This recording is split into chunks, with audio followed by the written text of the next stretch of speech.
Olá, seja bem-vindo ao cronograma IA e vamos verificar como fazer uma curva S.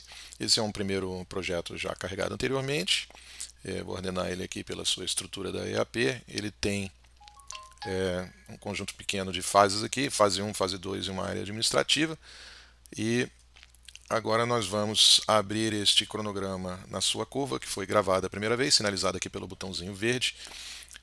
E foi criada então uma ponderação baseada em durações, quantidade de recursos, etc., para um método que aplicamos aqui dentro da ferramenta.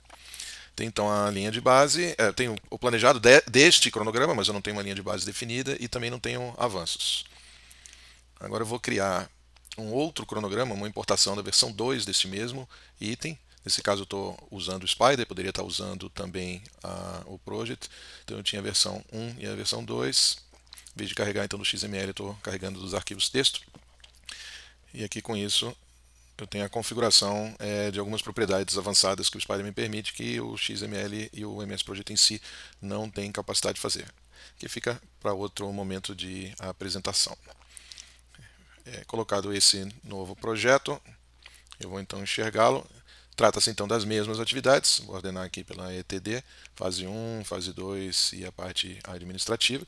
Só que agora eu já tenho progressos e eu não tenho para esta versão ainda nenhum sistema de ponderação. Então eu vou usar o mecanismo de ponderação automática, ele vai percorrer as atividades com uma regra pré-estabelecida e com isso fechar uma pontuação para cada uma das atividades.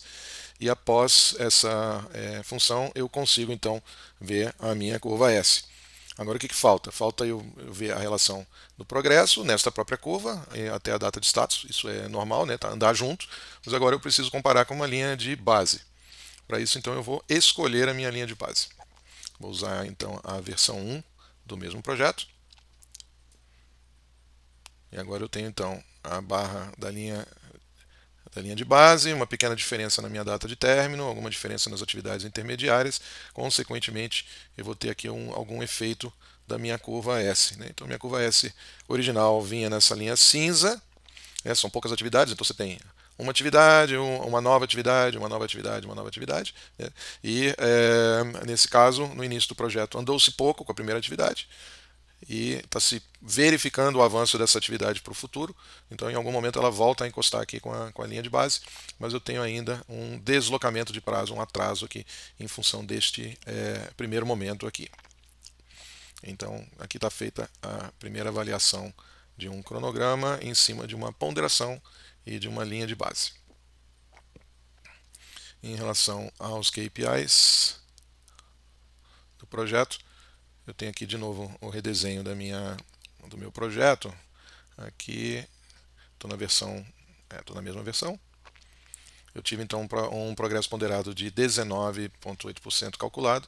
O progresso geral, que é calculado simplesmente pelas durações internas, etc., me daria 18%. Eu tenho somente 2 atividades concluídas, ainda não tenho nenhuma atividade especificamente em atraso. O total são 11 atividades ou operações. E aqui então a minha variação de prazo calculada é de um total de 3 dias. E eu posso também examinar isso em relação à linha de base, não deve dar diferença nesse caso. Opa, deu. Né? Então, quando eu faço em relação ao desenho desta curva da linha de base e não este momento esperado da linha de base atual, eu passo a ter uma contabilidade pelo método de variação de prazo de um atraso de 4 dias.